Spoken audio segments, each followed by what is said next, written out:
Alors vous êtes avocate pénaliste associée chez King Spalding, spécialisée en criminalité en col blanc. Quel est le spectre que cela recouvre? Finalement, le spectre est assez, et à la fois large et pas large. Il n'est pas large dans le sens où au quotidien, je fais de la procédure pénale, donc c'est la même procédure pénale que pour tout ce qui est crime ou délit plus commun. Il est plus large parce qu'évidemment, il touche plein d'infractions financières et du droit des affaires qui du coup sont elles très larges. Alors le droit pénal des affaires effectivement est une discipline relativement peu connue mais qui concerne effectivement un nombre grandissant de dirigeants notamment.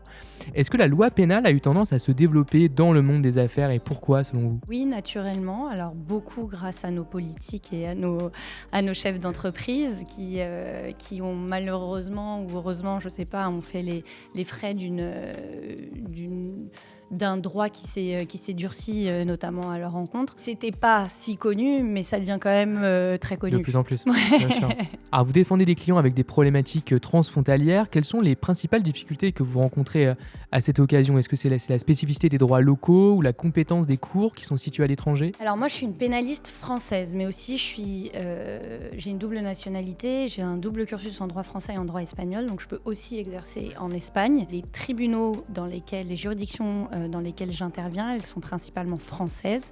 Néanmoins, je représente souvent des clients étrangers qui doivent faire face à des procédures en France, que ce soit tant du côté des parties civiles ou du côté plus souvent de la défense. Il y a un élément d'extranéité, comme on dit parfois, dans certains dossiers. Oui, c'est un peu l'intérêt pour moi d'être dans un cabinet international, c'est de justement pouvoir tous les jours intervenir en français, en anglais, en espagnol, même si l'idée c'est que moi je les aide au sein des juridictions françaises. Alors on parle souvent de la complexité du droit, notamment du droit pénal qui est réparti dans plusieurs codes spécialisés.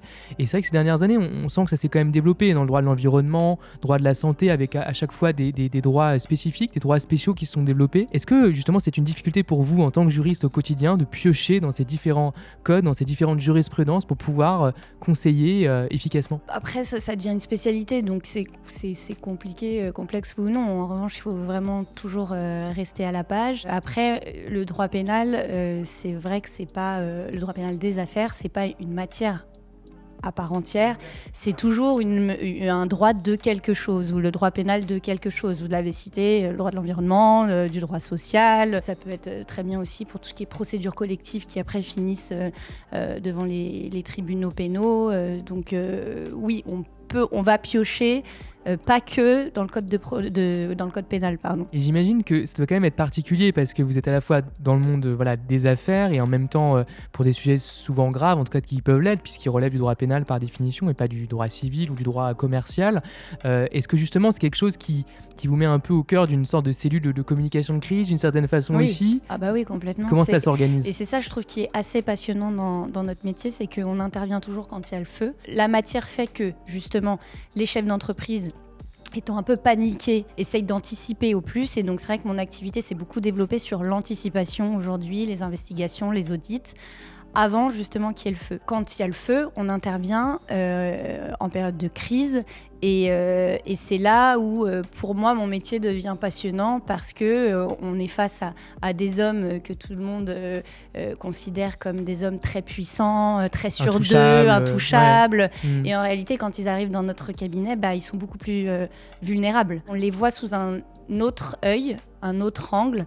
Et c'est très intéressant de les conseiller aussi pour voir de quelle manière ils peuvent essayer de dealer au mieux avec cette procédure pénale qui leur tombe sur le dos. Est-ce que justement ça peut décourager ou désinciter certaines personnes à devenir des dirigeants? On voit par exemple dans la presse, c'était souvent évoqué récemment que de moins en moins de personnes voulaient être managers par exemple. Donc a fortiori, peut-être que des dirigeants, fussent-ils bien payés, ne seraient pas forcément incités du fait de ces différents risques. Ça peut les décourager à devenir des chefs d'entreprise parce que évidemment quand on est chef d'entreprise, on endosse les responsabilités qui vont avec. Ou ça peut les encourager à quitter la France. Selon vous, il y a une probité peut-être qui est plus importante qui est peut-être plus importante et qui est importante en soi. La couleur aussi politique, peut-être de la magistrature aussi parfois, et aussi l'attitude de nos politiques et de nos chefs d'entreprise.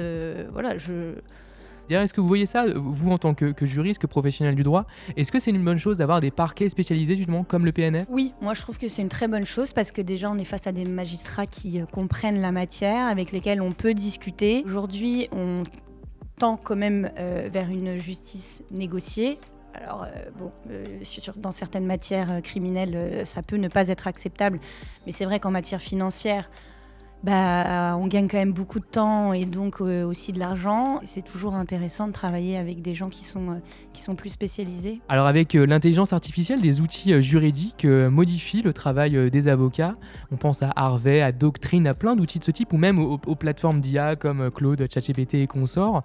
Est-ce aussi le cas dans votre domaine de spécialité et comment est-ce que vous faites au quotidien? Alors moi je suis très has-been déjà, mais ça c'est personnel. Et le fait aussi que j'intervienne ou que je travaille dans un cabinet, dans un global firm, donc dans un cabinet international, fait qu'on a tous les outils qu'on souhaite. Après, ma matière, je pense qu'aujourd'hui, ne se prête pas forcément à l'utilisation de ces outils parce qu'on ne va pas nous remplacer dans les salles d'audience. On ne va pas nous remplacer auprès des clients quand il s'agit de leur donner des conseils qui sont pas tant juridiques mais aussi plus personnels. Et même en termes de stratégie, etc. Enfin, il y a quand même beaucoup d'humains dans le pénal. Donc, je peux l'utiliser, alors plus mes collaborateurs que moi, on peut l'utiliser. Ça peut parfois nous faire gagner du temps sur l'analyse d'un dossier pénal très volumineux, des choses comme ça. Mais après, on a aussi le sujet au pénal que tout est confidentiel. Donc, il faut qu'on ait des plateformes qui soient très sécurisées. En dernière question, Aurélie Chazol, finalement vous êtes une jeune femme, vous êtes avocate, vous êtes associée. On sait qu'il y a beaucoup de femmes qui raccrochent la robe d'avocat quelques années après avoir prêté serment. C'est évidemment pas votre cas. Comment est-ce que vous expliquez ce phénomène? Est-ce que c'est des inégalités qui existent de genre dans la profession? Est-ce que c'est la pression qui est peut-être trop grande? Moi, j'ai jamais voulu raccrocher la robe, déjà parce que je pense que j'aime beaucoup travailler. J'ai 2 enfants que j'ai eus assez jeunes parce que les 2, je les ai eus avant 30 ans. Et j'ai eu la chance, et c'est pas le cas de tous les avocats et toutes les avocates, c'est de travailler tout de suite dans le domaine que je voulais, à savoir le droit pénal des affaires. Il y en a beaucoup qui viennent du droit des affaires et qui vont vers le pénal ou inversement, qui font de la procédure pénale plus droit pénal de sang. On n'a pas toujours la chance de travailler là où on a envie de travailler. Et moi, j'ai eu beaucoup de chance à ce niveau-là. Déjà avec Jean Tamallet, avec lequel je travaille depuis 15 ans, qui a eu tout de suite que des dossiers en droit pénal. Et puis après, moi, j'ai développé ça derrière. Et donc voilà, ça fait que j'ai jamais eu envie parce que j'ai toujours fait ce que je voulais.